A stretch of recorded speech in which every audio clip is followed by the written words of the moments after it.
Hi everyone, welcome to Kpop Chronicles. I am your host FJP, and with me as always is the lovely Zuli Pop. Yo.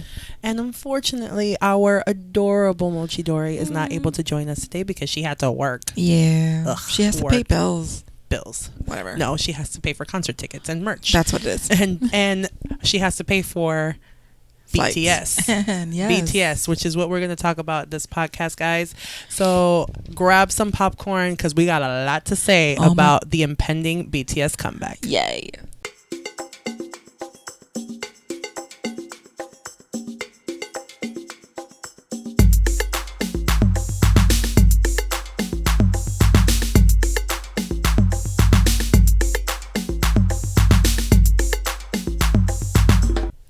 All right, guys. So BTS hasn't had their comeback yet. When is their comeback? The 21st? If I'm not mistaken, it should be the 20th.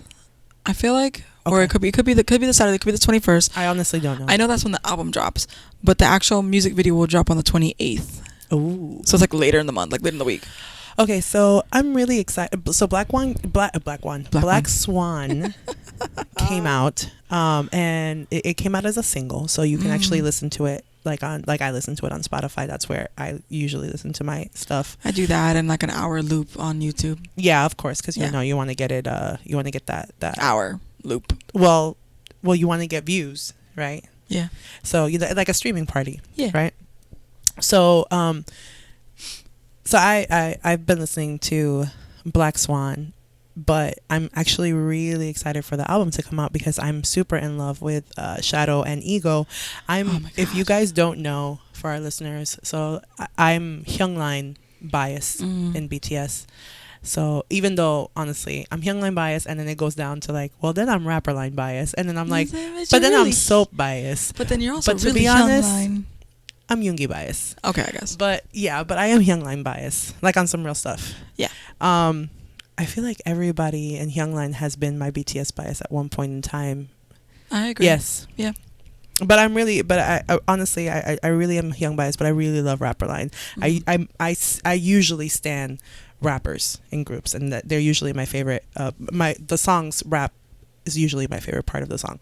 So, and for me, guys, I stand more the vocals, but it really is just Jimin for me. Though anything with the vocals, I love. It's motherfucking Park Jimin. Exactly. I mean, come on. What's not to love? So yeah, Jimin has this like weird thing. Like he's just like he's just gonna get over on you. But anyway, we're not here to talk about Jimin. No, we're here to talk about BTS as a whole, and we're here. Yes, we need to focus because we could just go on and on about individual members. But we're here to talk about. We don't do a lot of podcasts about BTS, because we just want to be different. We want to be original. We don't want to do the same podcast that everybody else does. And most podcasts are about BTS. We have a lot to say about BTS because we do stand them a lot. And I feel like sometimes we try our hardest to like. I feel like sometimes we do go to like Big Hit and BTS, and we try to like to not. We really do, guys. If you don't believe us, we really do try. Yeah, we really do. I feel like we may bring them up like almost every podcast. We might bring them up or something of it, which we try not to. We try not to, but it's just so hard. There's a saying like I'm from Puerto Rico, and there's a saying that goes, this is this, and everything else is parking. So it's like it's basically BTS is BTS, and everything else is parking. Yeah. And that's how it feels nowadays. Back in the day, obviously, we've been into K-pop for a while, but today it feels like that when it comes to BTS. It's like, honestly, when we even go through topics that we're going to talk about, we can't even add BTS to certain categories because they've already surpassed so many groups well, they've surpassed all of them, but like they've already surpassed so many things that it's like it's unfair like to group them into. They literally are in a group of themselves. Yeah, they're in their own category. Yeah. So this podcast we wanted to dedicate it specifically to BTS and their impending comeback, and we're going to talk about how we feel about the content that they've put out so far. Today is February 11th, 2020, and then we're going to talk about possible predictions of where we think this album is going to go and what they're trying to say with this album, and what the rest of the year has in store for BTS. So first let's talk about Black Swan.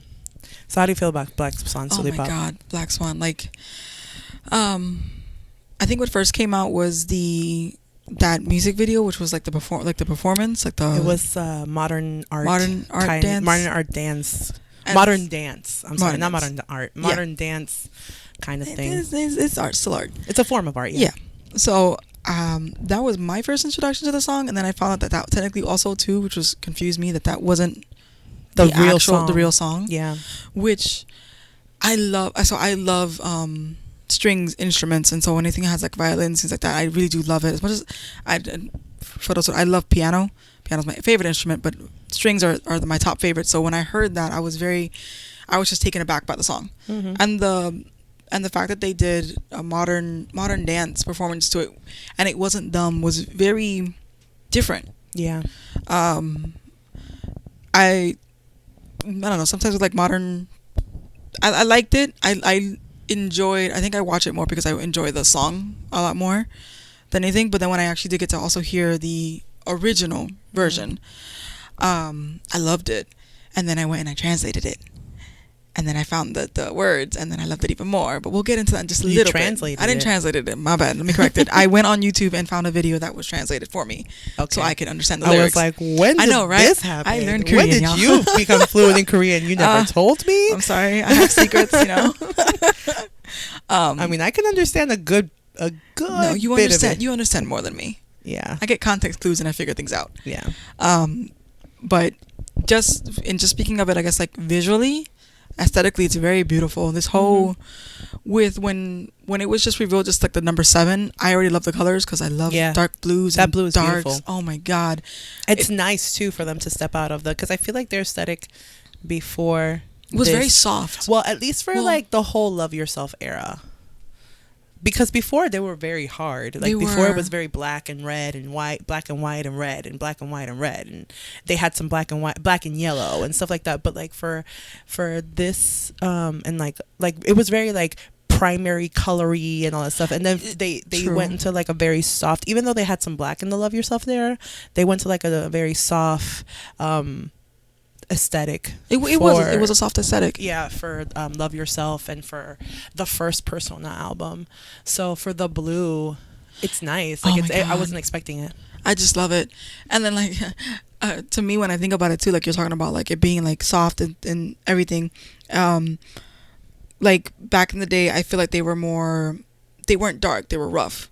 They were just like a rough concept. And then they hit a little dark.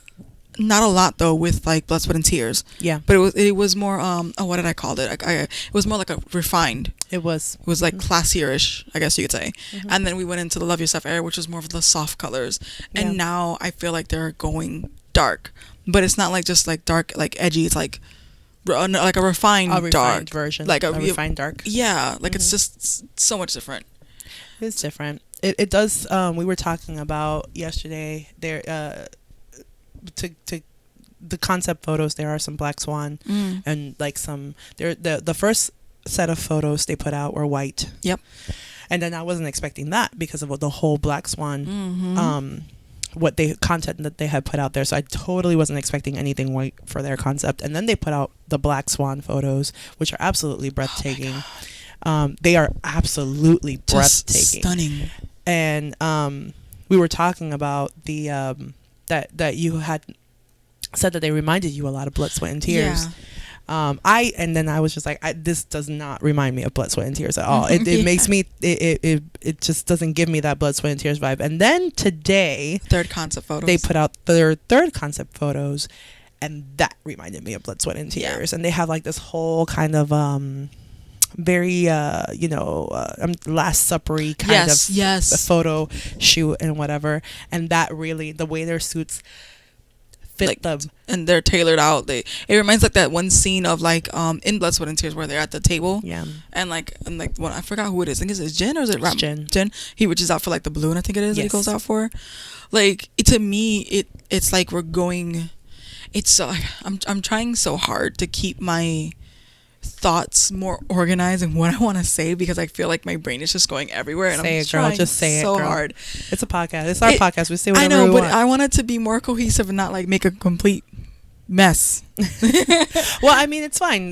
Let it be organic. We just have the conversation. Like it's more like No, it's more so that, so you guys can understand it as well. It's more like it went back to the Blood, Sweat, and Tears. Like we had Blood, Sweat, and Tears. Yeah. And then that was this like I said, a refined, elegant version that was dark and deep. And then we had Fake Love.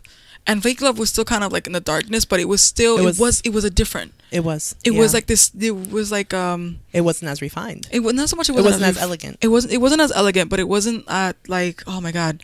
I'll come back to that. I feel like for me, like for Blood, Sweat, and Tears, it felt more mature. And then Fake Love didn't feel as mature. Yeah. Okay. Yeah. So yeah, Blood, Sweat, and Tears was at such a different level for them that Fake Love was kind of off. Yeah. So it kind of makes sense though, because it's like it being like Fake Love. It's like, oh well, it was like almost like a fake version of themselves that they were presenting. Well, if that is what they were actually presenting, it's fucking brilliant. I wouldn't put it past BTS, but I feel like a lot of what they do is just pure coincidence. And we just read into it so much. And just ARMY are just like a huge collective of just all of these conspiracy theorists that don't care about real conspiracy theories, and we care about BTS conspiracy theories, and it's just absolutely hilarious. You're right, because I could totally be reaching here. I agree with you. I mean, we have this constant debate, like when we're just in our free time and we're having conversations, including Mochidori, we have conversations about like, well, what do you think is the best comeback that a K-pop comeback ever had, and what do you think is the worst comeback that has ever happened? What do you think is the best album? What do you think is the best music video? And blah blah blah blah. And we just have, debates about this stuff. Yeah. And we were recently talking about comebacks, and I had told Sleep Pop, I was just like, it does not matter what BTS puts out there. To me, they will never have a better comeback than Blood, Sweat, and Tears. And I'm not saying music wise. I think their music evolves and it grows and everything like that. And Blood, Sweat, and Tears is not even my favorite BTS song. It's not even my favorite BTS music video. But when I think about where they were at that time, and when I think about where K-pop was at that time, and when I think about what happened, Blood, Sweat, and Tears was a catalyst for what BTS was going to be for the K-pop industry and for the music industry, period. Like, no, first of all, I've never met a single person that does not like that song. I've met tons of people that's not their favorite song, but I've never said a single person that cannot appreciate that song and say, damn, that's a bop. You know what I mean? Like, their whole style, they changed stylistically with their music for that. It's not Wings, it's the repackage of Wings, which is the album that the Spring Days on. Oh, You Never Walk Alone. You Never Walk Alone is their best album. To me, it's their best album because it's the repackage of Wings. Yeah. So like, you can't count, like, I can't sit here and say that for me it would have been Wings if Spring Day would have been on Wings. But You Never Walk Alone is their best album only because it's a repackage of Wings, because Wings is one of the best albums just ever made, period.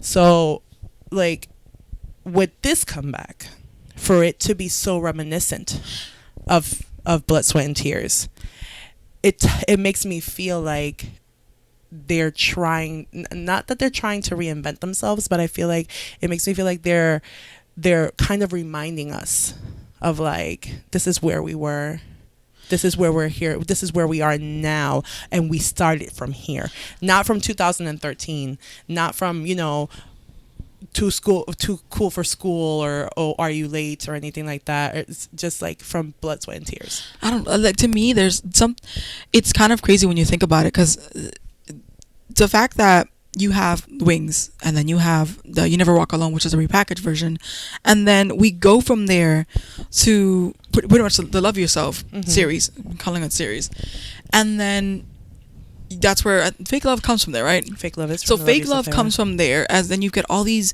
There was this softer, they had that one that was like this dark version, and then from there now it was much more of a softer tone for BTS, and then now they're coming back with like, once again reminding of like Blood, Sweat, and Tears, once again that elegance, that dark elegance that they brought. It's kind of crazy for me to think about it, because like normally when you come as a group, you make new comebacks. Yeah. You very rare kind of reference back that stuff. Yeah. And the thing is that when you think about it too, like also too, because we always have debates as well about like the theory. Oh yeah. Everything is connected to the theory. Absolutely. Everything. I mean, even the commercials are connected to the theories. Everything is connected. They blink, and that's part of the theory at this point. Their personal lives are connected to the theory. But there's been such a gap or separation from the theory lately with the Love Yourself series. The Love Yourself series is kind of like separate. It still connects. How it fits, it doesn't fit right now with the current theory timeline that we've been going on. I mean, unless we're going back. Separate timeline. Oh yeah, so it's which separate. Which it could potentially be a separate timeline. This is an entire I know it's going to podcast. But my point is that it's just crazy for me to think that they went back to the Blood, Sweat, and Tears, because I really do feel like this is a continuation of the Blood, Sweat, and Tears. It's possible, yeah. That's, I know we're going to talk about later, probably like about our predictions. Yeah. My prediction is that, because I even called that this was like Blood, Sweat, and Tears stuff. Yeah. It's going to connect back to all that. We already saw with Ego, with the hospital thing. We already are starting to slightly see it within some of the trailers. Yeah. I do think that this will, if not add more to that story arc that Blood, Sweat, and Tears and the webtoons started and never finished. Yeah, and I think that they're gonna have like a drama. Of course. But of course, I didn't read everything from Big Hit's I know they're gonna press conference. They're gonna teach us Korean, and that is also gonna fit in the theory. There's gonna be things in it that'll fit in the theory. Them teaching us Korean is not gonna fit in the theory. It's gonna fit in the theory. Oh my gosh, that's so funny. It'll fit. Watch. Okay, so going back to Black Swan. You're so stupid. Going back to Black Swan, and going back to the music video for Black Swan. So Sulipop had mentioned that the song was different. So when I first watched Black Swan, okay, so I know I'm gonna get a lot of hate for this, and please forgive me. I think that the music video for Black Swan, for the art film, I can appreciate the art film. I think that it was very bold. It was a very bold statement. It was very original. I love that they dared to do something like that, because I'm gonna be honest with you, it's really risky. It's really risky to do something like that when you have a group that's as recognized as BTS. Yeah, to basically put out a video that doesn't include them, that doesn't have them in it, you know, at all. That's super risky, and I applaud them for that. That's really cool. It made me appreciate last time that happened. It wasn't well received. Remember? No, Come Back Home. I'm not even gonna talk about that. See, it wasn't. I'm not saying. Don't say that it wasn't well received. Okay, we're not. I don't know if it was well received or not. I was pissed because I wanted to see them. Yes, I was kind of pissed because not seeing them. But this one, I was kind of okay. It's weird. I was kind of okay not seeing them because it was such a different thing for it. As a OG K-pop fan who actually listened to Sotaeji, for them to do a song with Sotaeji, I was really excited for the music video, and I was really excited for them to be in the music video with Sotaeji. So that's why I was upset that they weren't there. But it's still a good music video, and I like the song. I was upset because I didn't see them. But so was I. So for this music video though, I wasn't upset. Yeah, same. It was different. It was just like, I was just like, oh, okay, damn, BTS, I see what you're doing there. That's pretty badass. Like, I like it, right? So that being said, I don't like the video. But it's not because I don't appreciate it, because I do. So please, ARMY, don't come for me. It's because I didn't like the execution of the dancing. I didn't like how, like, there was a lot of things that distracted me from it. First of all, the fact that the main guy himself? Well, not just the slapping himself. I understand the connotation behind it. I get the symbolism in it. I just didn't. It wasn't appealing to me. It wasn't appealing. It wasn't visually appealing to me. That whole freaked me out. Maybe if he would have, like I said, I had told you about this. If he would have been wearing a shirt, maybe it wouldn't have bothered me as much. I understand the Reasoning? The reasoning and the symbolism again behind him not wearing a shirt, but it wasn't appealing to me. The fluidity in their movements and the way that their clothes hung on them distracted me from what they were trying to achieve with the fluidity of their movements. There were just very minor details in the actual execution of the dance took away from what the interpretation of the dance was for me. No, you're right. But because there was even like a time for me with like, you know, that one scene where they have the lights, so it's like a cage. Yes. Okay, you're supposed to stay in the cage. Yes. He kept coming out, and I'm like, why? To me, the whole point of that was to stay in the cage, and he's trying to free himself. Yes. You can't get out of the light area. You need to stay with it. So it's like sometimes they didn't like. I guess it was like not so much practice, but like to me, as the way I see it, they didn't judge the space, so they needed to kind of be more further back, so that when he would lunge forward, he would stay within the boundaries of the cage, and they would grab him. Like if he's just, he almost made it. Yeah. Like those to me that like irked me a lot. Or at least like one of the bars with the light was gone, which showed like a demonstration of him actually trying to get out. Yeah. I mean, again, I think it's a great video. Just because I didn't like it doesn't mean I can't say that I don't think it's good. I think it's really good, and I really appreciate BTS being bold enough to make that statement with a video like that. I thought that was really cool, and I respect them for that.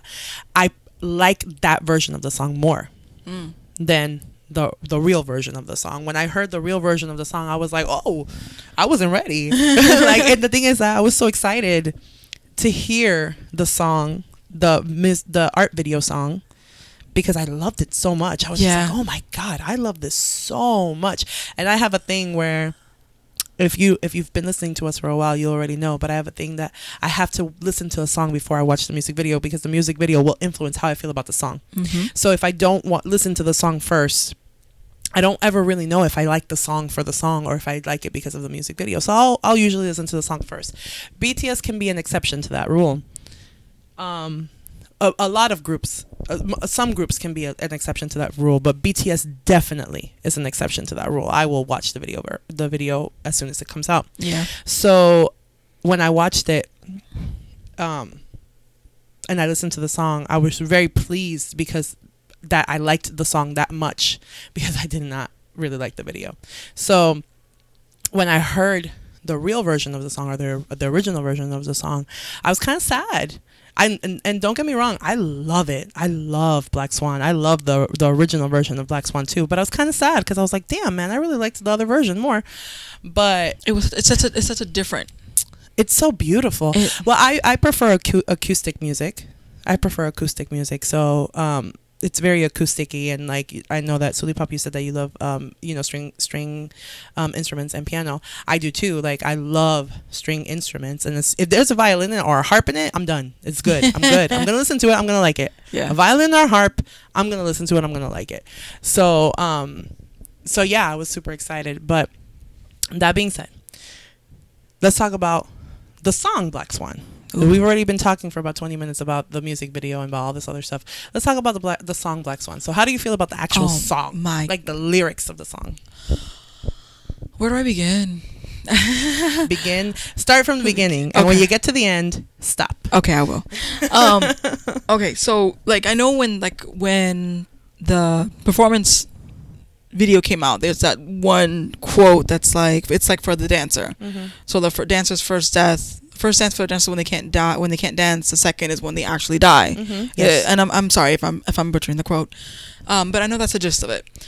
And when I first got I saw the translation, and I was gonna say when I got the translation, when I first read the translations via YouTube, I got this sensation that at some point they were close to not enjoying music. At some point they got very close to not being able to either make music or just basically find the joy of just music. I feel like at one point it became a chore for them. And I feel like they had to like sit back, like, and again, this is me interpreting this, they had to sit back and really kind of be like, oh my god, is this really happening? Because like, there's like a lyrics, it's like, you know, it doesn't make my heart flutter, it doesn't move me like it used to. Yeah. It's just a void, it's just a noise. Like it reminds me of like this anime, Your Lie in April. Your Lie in April. It reminded me, like, I was reading, like, I read the lyrics and it reminded me so much of that, of him. And for those who don't know, for Your Lie in April, the whole premise is basically this boy who's a piano genius. He's a prodigy. Prodigy, yes. that's the word. That's prodigy in the piano. And he comes to a point in his life where he's playing the piano and he doesn't hear anything.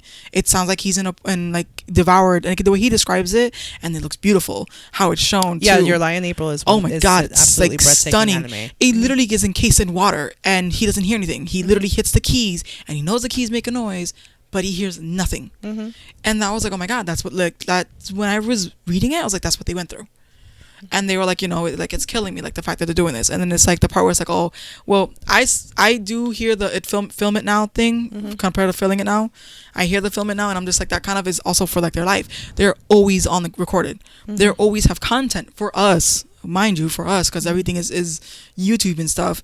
So it's like they're always recorded. They're going through these emotions, like depression, all this stuff, being filmed, having to go through this in the public eye, basically. Yeah. And it's a different public eye than what normally you see on TV, because this is more of the real life, uncut, unedited, which is why we love them so much, because we get more of a connection with them. That it just like it resonated in that sense of like, oh my god, they went through such a dark period. Yeah. And they're, in a sense, brave enough to kind of sing it and go from there. And then we still don't know where they're at, because there's, hopefully when we get the album, we kind of hear a different part of that story.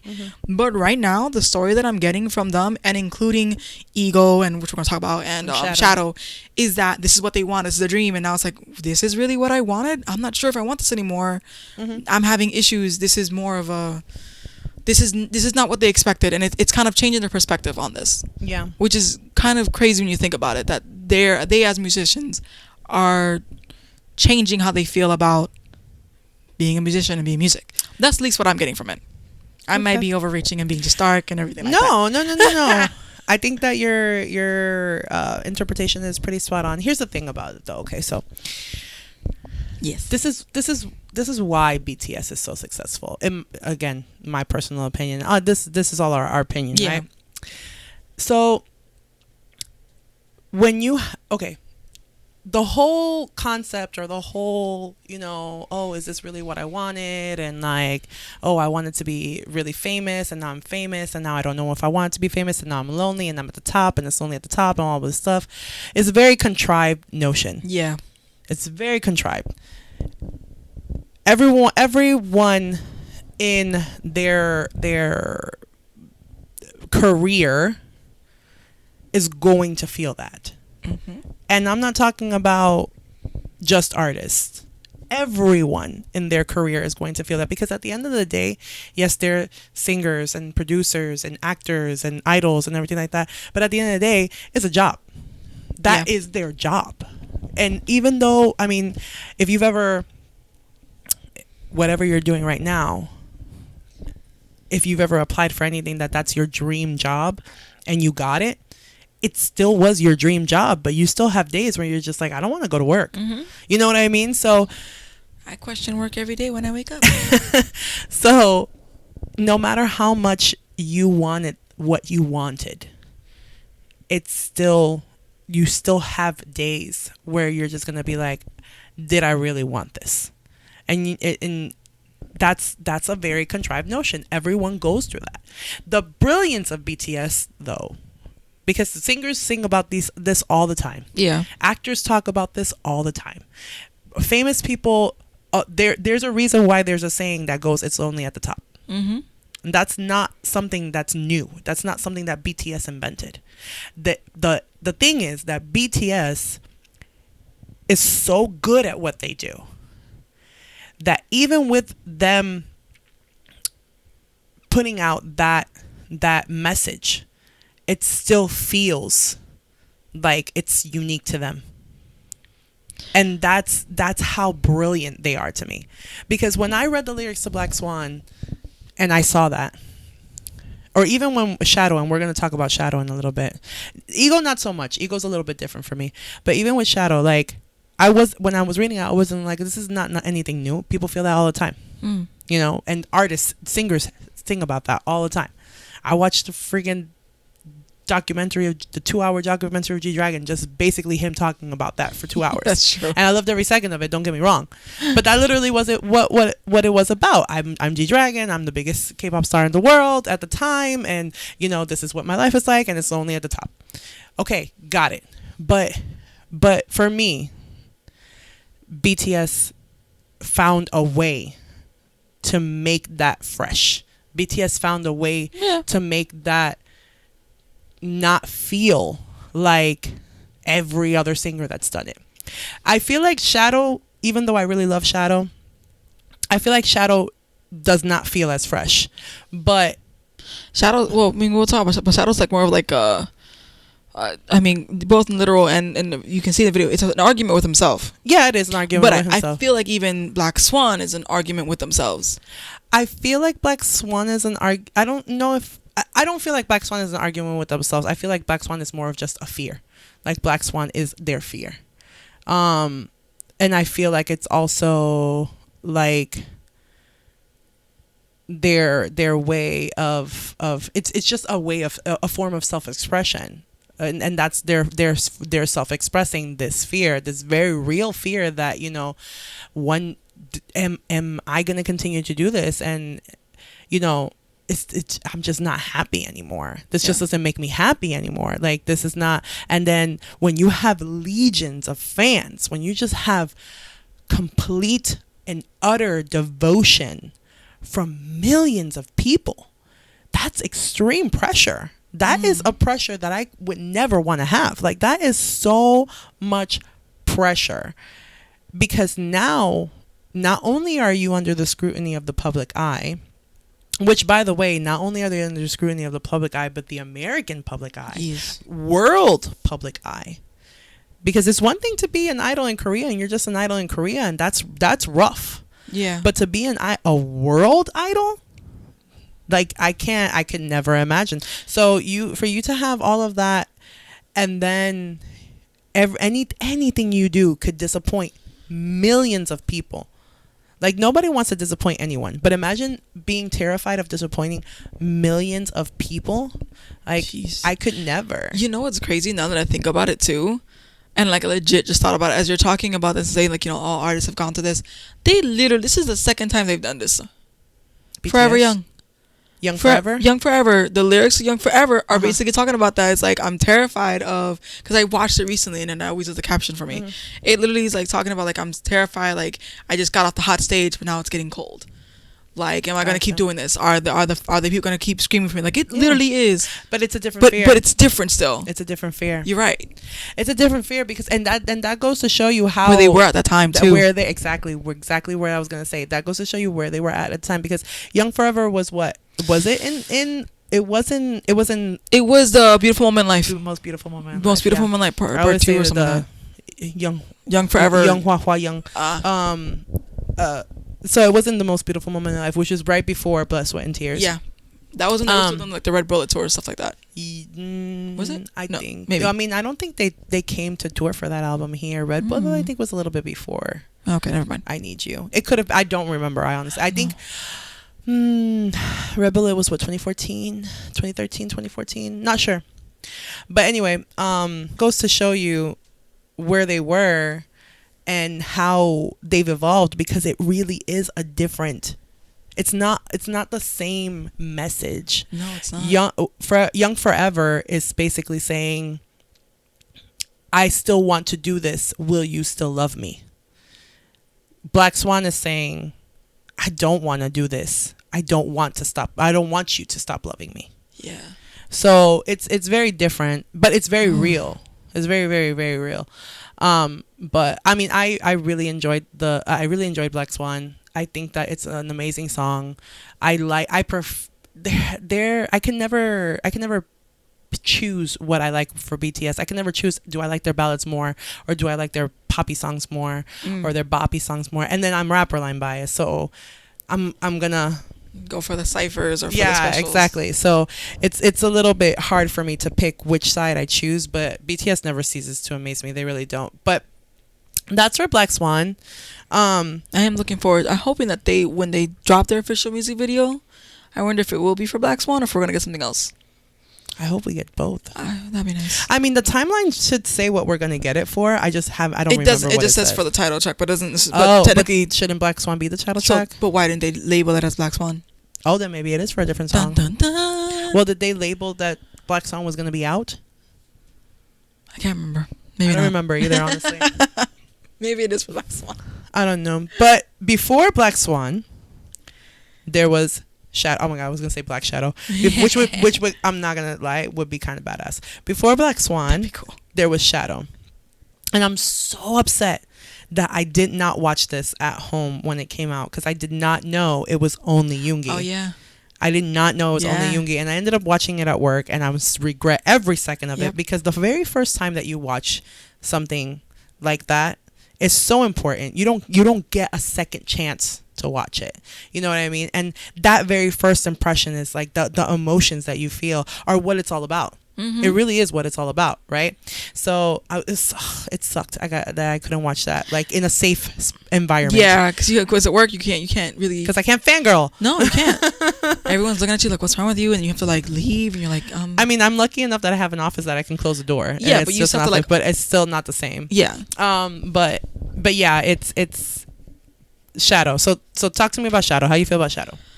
Oh my god. So I feel like every time you ask me, I'm just like, oh my god. It's like my theme right now. Shadow is so Yoongi. Oh, it is, right? It's so Yoongi because it's Yoongi. legit I love a every fight second with of it. himself on the fact that it's like I wanted this. This is what I wanted, but at the same time, it's like maybe I didn't want all of this. But it's like, but he wants it's such a fight with himself. Mm-hmm. In regards of like wanting it and not wanting it, wanting to be up high, but at the same time, hey, don't let me like fall, don't let me do this. But he's like, but I wanted this. This is what it like. It's like, I feel like he legit had an argument with his pride. Yeah. Stood in front of a mirror, duked it out. Was like, I'm from Daegu, and like was like, ugh. And then he came up with Shadow. Because like, and it makes sense too, because you think about it, it's a shadow. What always follows you? Your shadow. Follows you. What's behind you? Your shadow. It's there. So if you're in the light, you have a bigger shadow. Yeah. If you're in the dark, your shadow disappears, but then it engulfs you. Yep. So it's such a powerful. Wow, that just came out of my head. I just realized how weird that went. It's such a powerful Statement. Mm-hmm. Yeah, that he made. And then the way the music video is, where. And I didn't realize I watched it the first time with you in your office, right? The second time I just literally watched it just a couple minutes ago to get a refresher because I forgot how it's like the symbolism to it with like the figures in black. Yeah. And they're really done so well that you don't see any division. Like everything is a solid black. Yeah. And that's something that I noticed on the second video. I'm like, damn, they did some edits there. Because usually when someone wears black, you can see where the shirt cuts off or the jacket cuts off. Yeah. No, they're digitally set to be solid black. Yeah. That's something already that's just like, whoa. I never noticed that. And then I didn't notice the beginning where it starts off where it starts off you seeing him in that black outfit. Yeah. And then the mirror come back up and he's back in white. Yeah. And I was like, oh snap. I didn't even notice that. It's like in a light tan or something. It's a light version of the dark outfit that he's wearing basically, but it's not dark basically. It's like cream. Yeah. And it's just like that was just like, oh snap, that's a good statement right there. Like he's like, this is a different version. Yep. And then you have the black version of him. And every time we go to the black version where he's in the stage, that's a stage version too. It's like the camera goes down. The camera goes down and it goes to the stage. Yeah. And then it comes back up and it's like in the hallway with him. Yeah.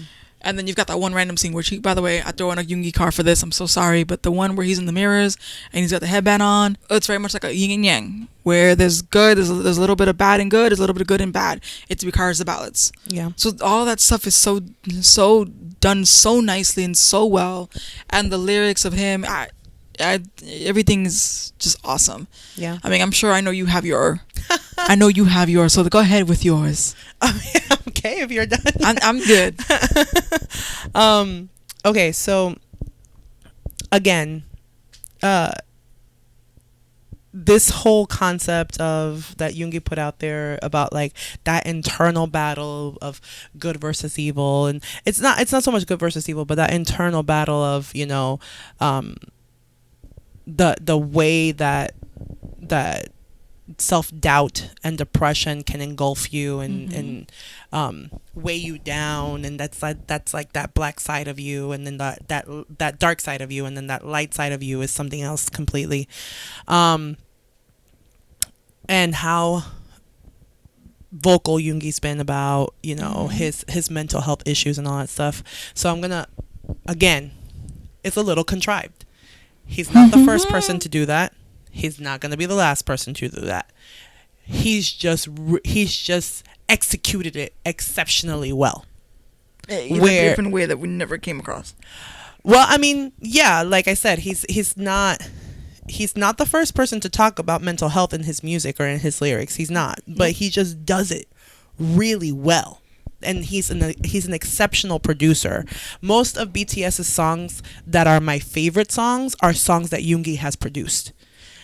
He's just really, really good at producing. So for Shadow, I love the song. Like, I love everything about the song, and which doesn't surprise me because I love Yoongi's music. It makes me, I was kind of sad when it came out because I was just like, I want the album. I want to hear this. I want to listen to this every day. And then when I saw that Black Swan was available to listen to, and I was like, damn it, I want to hear Shadow. You know what I mean? Like, I like Black Swan. Black Swan's cool, but Shadow's what I'm going to bop to. You know what I mean? Like, I listen to Seesaw. I listen to Let Me Know. I listen to Yoongi's songs.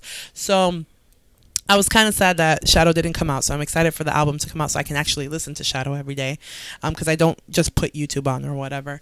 But for the music video, I thought it was absolutely stunning. I love the visuals in the music video. I love the thought process behind all of the symbolism in it, and the red around the doors and the mirrors and the black outfits and you know, it was just so well done. But to your point, it's just so Yoongi. Yeah. You know, it's just so Yoongi. Like, there's just nothing. Oh, this is what I was going to say. One of the things I loved most about it, as soon as it came on and as soon as I heard it for the first time, and he starts off like, I want to be a rock star. I want to be rich, whatever. Yeah. It goes back to, I think it's No More Dream or No, where he's like, I want big rings, I want big things, and blah, blah, blah. Like, it goes back to that, and I was just like, yes, like, these are the things that BTS does. These are the things that BTS does that make them so great. They are very original on a lot of things, because they are. The thing is that, but that's not what makes them great.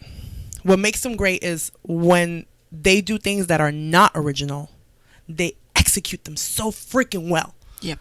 Bar none. Like, second to none. Like, they execute them so freaking well. People have done timelines and they've done things like that before, and that's nothing new. But BTS does it so freaking well. Like, even watching Shadow, there are things in the music video that I've seen in other music videos. You know, like the whole, like the Yoongi, like, if people with their phones out and they're taking pictures of Yoongi thing or whatever. 21 Pilots did that. Like, there's the whole, like, he has these like little squiggles around his head and everything like that. Oh yeah, the doodles. Minho did that, and I'm him. You know what I mean? Like, they don't always come up with brand new concepts. But the thing is that I don't get mad when they do that, because when they don't come up with brand new concepts and they're you know, not copying, but when they're doing things that have already been done, they just execute them so much better.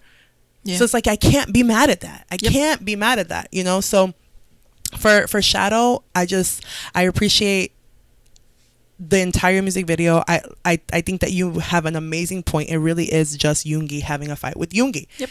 You know, it's Suga having a fight with Min Yoongi. Yoongi, yeah. And that's really cool. Yoongi's and like, I just want to sleep in the corner, and then like Suga's like, no, I want to be a star. It's like, I just want to sleep. Yeah, pretty much. That's literally the fight. That's literally the fight. Yeah. So I mean, I absolutely 100% love it. I love it. There's I love it. Like I just can't say it enough. It's just so well done. It's so good. It's I can't wait to have the album so I can listen to it every day. Like I can't wait to have it. When we get the album, we're gonna get so much more other things that it's just gonna. I can't wait for that. I know. Because when we have the album and then we get the music video, oh my goodness. I love the music. I love music videos. Don't get me wrong. But a music video is never gonna be as good as a song. No, but I just can kind of picture, because since like I said, they keep to me they're really referencing so much that Wings album that I know that there's gonna be a continuation to that in this, and I just cannot wait to see it. Like come out and Holy stuff. shit. What did your brain just thought of? Like, oh my god. Oh my gosh. What did you thought dumb. of? I swear, if our listeners are like, oh my god, they're so dumb. Black Swan. Uh-huh. Wings. Oh my god. That would make so much sense. That would make so much sense. Can't see it right now, but I'm doing a thing of like, see, it went back to Wings. I told you. Oh my god. Yeah. Wow. So Wings is Black Swan's Wings. But it's not all Black Swan, it's Persona 7. So it's Black Swan is just a song. Well, Wings is an entire album. True. Wings is an entire album. But this is Wings. I'm trying to think of what we got with Wings. We started getting their individual solos on that one. No, we had that before. We had it, but I'm talking about like Lies. What was the other ones before then? The intros. Their intros. The rapper lines had like Yoongi had his own intro. The rapper lines did, but not the vocals. The vocals did have solo songs, I think. I don't think all of them had it though. I feel like they did. Maybe they weren't singles. Maybe they weren't on the albums. Maybe they were just covers. I think they were covers. I think like, because I'm trying to think of it, like, for example, like Jimin, Lies. Lie. I don't remember him. They had pre-debut stuff that was solo. Okay, but that was like pre-debut. Yeah, but that was covers and. Yeah, I don't think that they had their solo stuff. Wings, but the rapper line did. The rapper lines always did, and they had their ciphers too. But yes. The Wings wasn't the first time that everybody got some. I don't want to say yes. I want to say that's what I can remember. I feel like this. I feel like they did have solo stuff before, but I don't remember them. I don't remember. Maybe my brain's just like blocking that out for some reason. I don't know. I mean, it could be. You could be right. But if it's like that, and then if it's what you say, that it's the first time they have solos. Yeah. So let's because I know that this is Map of the Soul 7, which is technically still with the map of the Soul Persona. Mm-hmm. We have well, we still have to talk about Ego, but since we're talking about this, since we're talking about this, what are your predictions for the album? I really do feel like it does go. So we're gonna talk predictions. My prediction is they're going to the army after this. Jin has to go anyway. Mm-hmm. I feel like this is the last one, which makes sense that it's 7. Mm-hmm. That it's Map of the Soul 7, because they already the Persona one is their persona, what they give out. This is more of a deep, it's more into their soul than what they were before. Mm-hmm. Like I feel like the previous one and Love Yourself was more of like them kind of accepting themselves and giving a hint, and now they're really going into the deeper part of them, the part that they kept a secret, the part that's a darker version of them, which we all have. Namjoon has said, with everyone like, what can we expect, blah blah blah, for the interviews, Namjoon has said that it's gonna go hard, and I feel like a lot of people interpreted that as like the music is gonna be like really rocky and really like rough and everything like that, but I don't think that's what he means. I feel like it means that I feel like what you're saying is we're gonna see a different side of BTS when it comes to very personal. Like it's gonna go very personal. This is gonna, and Black Swan is definitely like an indicator of that. Black Swan, Shadow is too. I mean, even though we know Yoongi, we know how he is. It is still his interpersonal fight with himself. Yeah, like but you see that more with Yoongi. Yoongi has always been vocal about his stuff though. Yeah, that's when it comes to all of them, Yoongi's very vocal compared to the rest of them. Mm-hmm. Everyone else has, in a sense, hit it. Yeah, they've worn. Oh my god, they've worn the mask. They've worn the mask. They've worn the mask, and they've all done it. Yoongi's the only one that technically has always buried it up in front. Well, to an extent, but he usually is up. He's more open about it than the rest of them are. He is. Mm-hmm. So I feel like the prediction is when this is going to be basically their last one. I'm hoping they all go together. Please all go together. I so it's do just hope 2 they years. all go together to the army too. So it's just 2 years, but I think that this is going to give us definitely a more personal look at them, a different perception of how they feel and how they feel about everything. Mm-hmm. From their daily lives to army to this, everything, like I said. So, but it's still going to kind of go with that, the wings. It's still going to hit back to wings. And I know we're going to get at this point, we're going to get a whole bunch of stuff for the theories so that we have other content to keep us busy for the next 2 years. We'll go by like crazy. And then they come back and we're just like, we didn't miss you because we had so much content from everything from the drama to learning how to talk Korean. I feel like the webtoon's going to come back with a different season. Like they're going to divulge more into that theory and build that more so that they have something while we wait for them, which makes sense. Yeah. And it's gonna finally like, it's just gonna like, it's like they've been kind of like growing like this flower and it's finally gonna bloom. Like I feel like this album is gonna be the flower that blooms and we're gonna get everything that comes with it. And they're gonna take a break. They're gonna go and take a break and maybe rest, and maybe when they come back they'll be more likely to enjoy everything they used to do. That's very interesting theory. I agree with some of it. I don't think that this is going to be their last album. I think that they're going to put out a repackage before they go to the military. I mean, usually they do a three, so there's technically has to be one more. I don't know. All I know is I don't think that it's going to be their last one. I think that they're going to put out a repackage. Their track record shows that they usually do 3. Oh, well, they've only had the Love Yourself trilogy. Oh, Wings was only 2. Wings was 1, and then the repackage of Wings. You so Never maybe Will they'll Out. do something like that. The Most Beautiful Moment in Life was 3. Okay, so 3, 2. Well, isn't, because we also were talking about that too, to figure out this is going to be an album or a repackage, because they're saying that technically, you've got Persona, which we haven't talked about because that was in Persona's album. It's not featured. That's Namjoon's. Are you talking about Namjoon's intro? Yeah, Namjoon's intro. Technically, if this is an album by himself, then he should have an intro, but he already has one. So this might be a repackage. Shadow's supposed to be the intro, right? I don't know, because we also have Ego. No, Shadow's not the intro. Shadow's the teaser. So then that means that but that's a long teaser. I would say that Namjoon still's gonna have a solo song. They're all gonna have solo songs on this album. Yeah, I mean they've been doing it for now too. Well, I mean, did they have solo songs in Persona? They didn't, did they? They didn't have solo songs in Persona. No, they had the units. Yeah, they had solo songs in the Love Yourself. Yourself, but not in Persona. But they only had one solo song in the whole Love Yourself trilogy. So, yeah. So I don't think it's gonna be. I think there's gonna be at least a repackage album.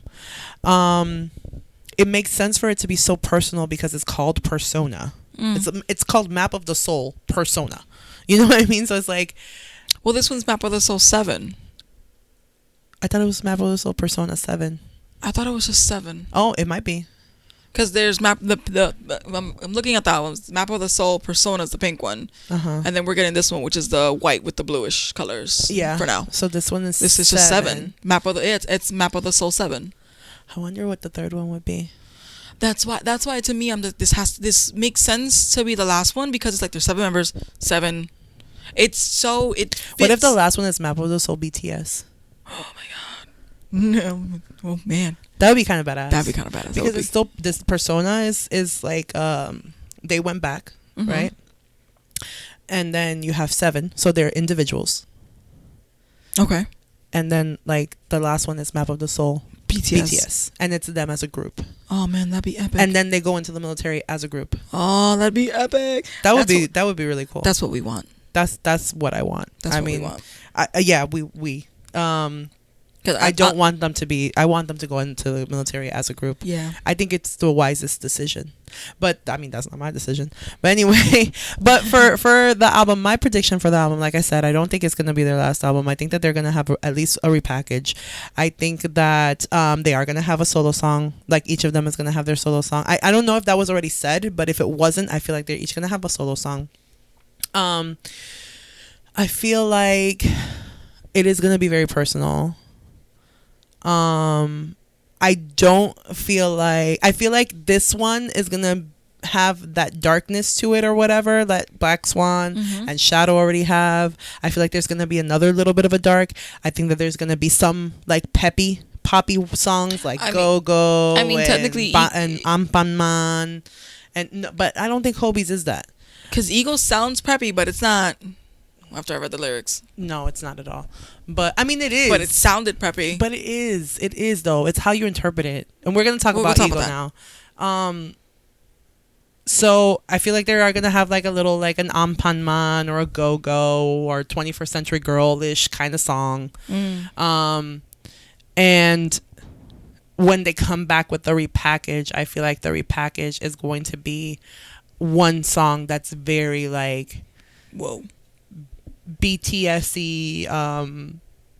This is like, I feel like it's gonna be a very gratuitous song, like a grateful song, kind of like a fan song. Okay. That's my prediction. We'll see what happens, cool. Especially if they're about to go into the military. Yeah. And I'm thinking it's gonna come out probably like August, September. Oh, cool. We'll see.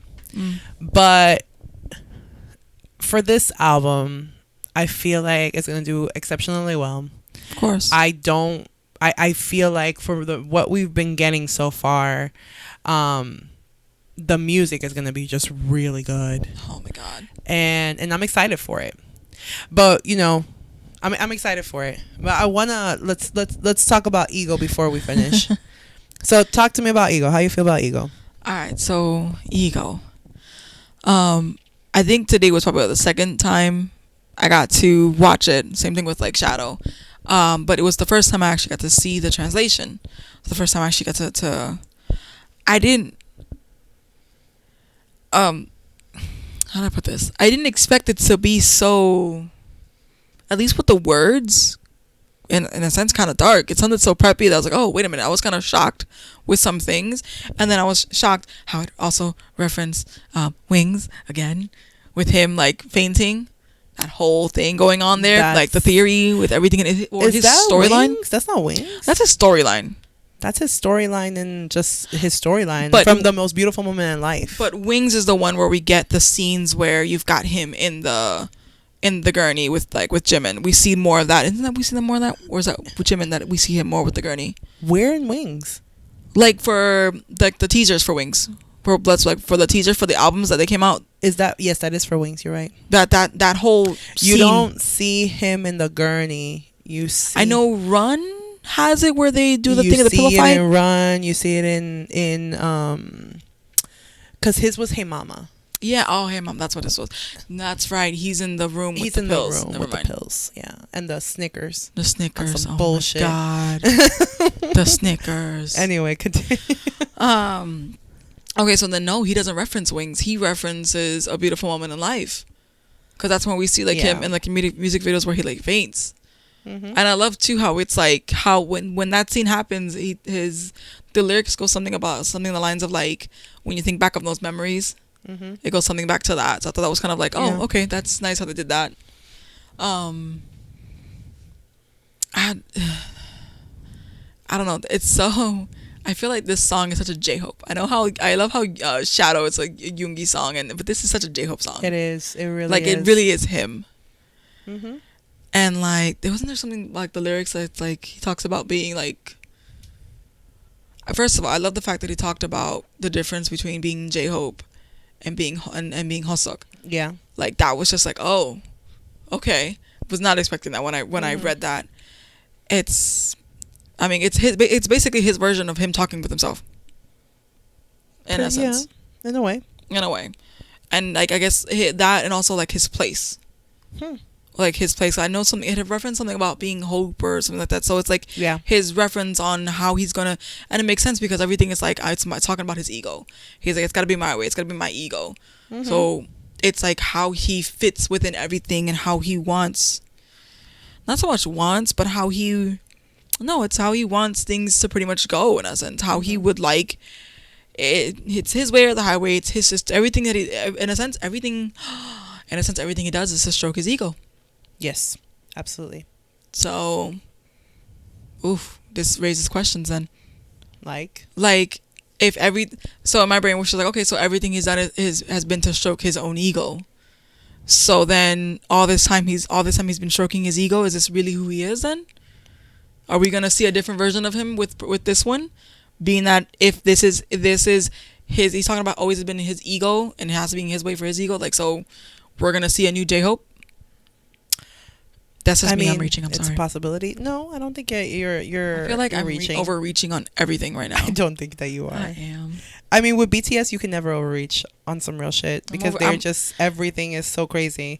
I overreach a lot of times with the theories though, like this connected to the theory. You do overreach a little bit with the theories, but I mean, it's all in good fun. So for ego, there's two different interpretations for ego for me. Okay. Okay, so and I'm gonna talk about the music video too because that music video is fucking everything. The fact that he referenced Kingsman in that music video, the fact that so this is the thing. Here's the thing. Okay, I'm gonna go in. I'm gonna do it. We're ready. You guys ready? We're ready. Because I can have an entire 3-hour podcast just talking about Rapperline. We won't do that. Okay. But we're gonna go in this. But I listen to J-Hope more than any other member of BTS. I prefer J-Hope's music to any other member of BTS. And it's really weird because, and I'm talking about solo stuff. When I listen to BTS as a whole, I prefer Yoongi's music. But when I listen to solo stuff, I prefer Hobi's music, right? So when you listen to Hope World and then you listen to Ego, it's very clear how they correlate with each other, right? So for example, if you listen to Piece of Peace and you hear the lyrics to that song, have you ever listened to the lyrics to Piece of Peace? I don't think I've ever translated it, and my brain completely forgot about Hope World.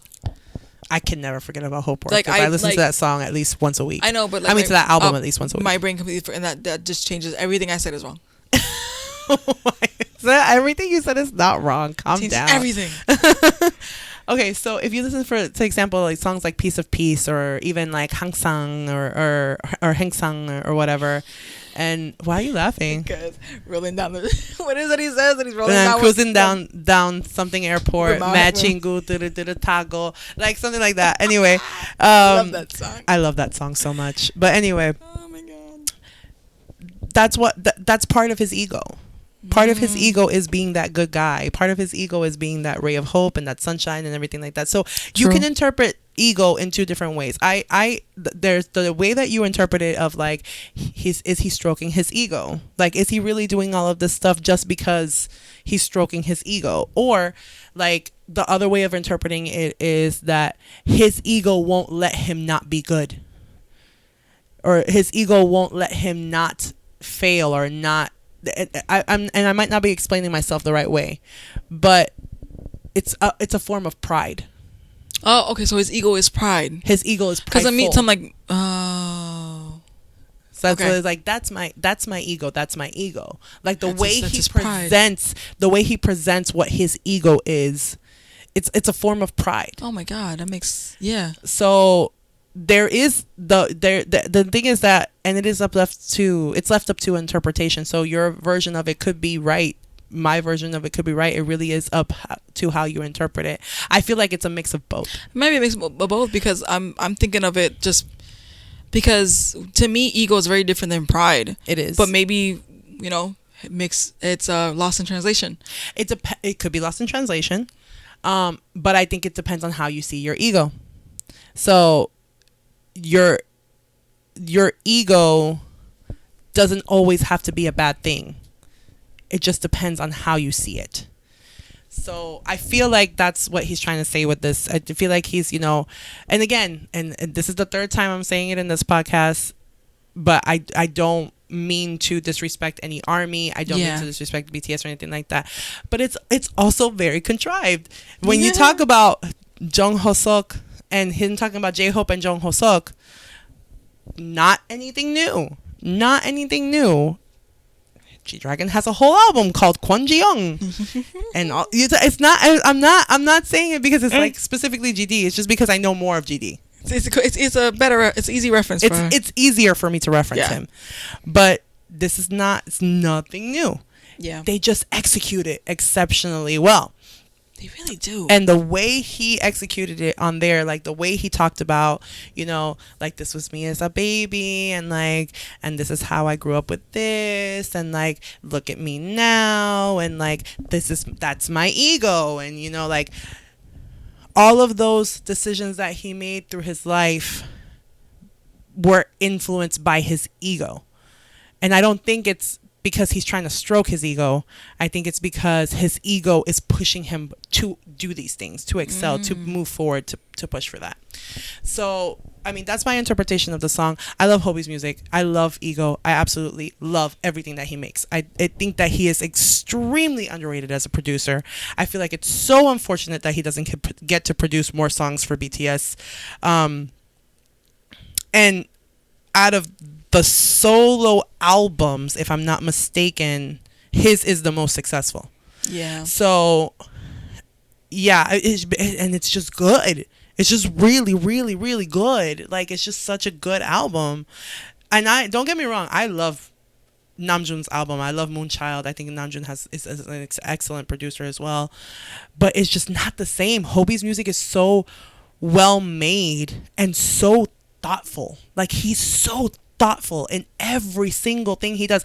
Like, there are little nuances that he takes and liberties that he takes in his music that Namjoon and Yoongi don't do. They just don't do it. And he takes these risks, and you can feel, and that's part of his ego. You know that he does it because deep down he's like, I'm not the most popular member, nobody's really caring what I'm going to put out there. They're really more focused on Yoongi because Yoongi's the celebrated producer, not really me. Namjoon's the intellectual, so everybody's going to think about like what he's going to put out. But I can take some risks. Yeah. Like chicken noodle soup. Yeah. That was a huge freaking risk. That was a huge risk. You could tell that he literally just was like, I want to do it. I'm going to do it. Yep. But Namjoon and Yoongi don't do that. Namjoon and Yoongi are worried more about the risk. He doesn't.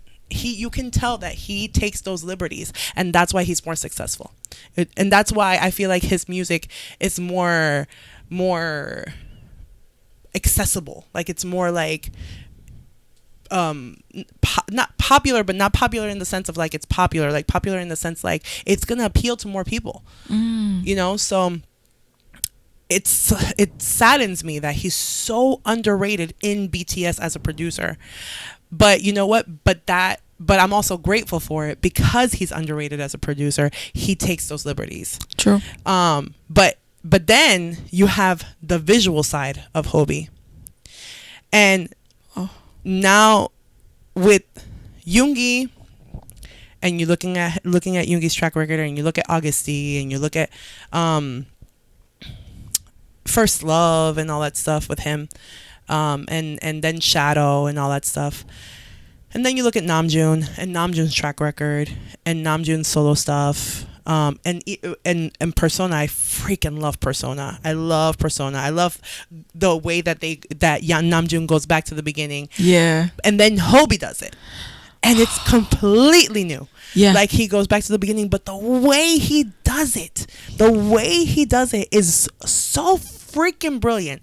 Like, it's like Hobie's music makes me smile. Like, Namjoon and Yoongi's music doesn't do that for me. Like, I still feel an emotion. For Namjoon's music, I feel like that connection, like that connection of like, I'm not alone in the world. You know, there's someone out there that feels like me. For Yoongi's music, I feel validated. Like, okay, like, yeah, you go through that too? Man, I go through that too. Okay, I got you. You know what I mean? But for Hobie's music, like, as soon as I hear the first, like, second of Mama, I'm smiling. I hear the first second of Hangsang, I'm smiling.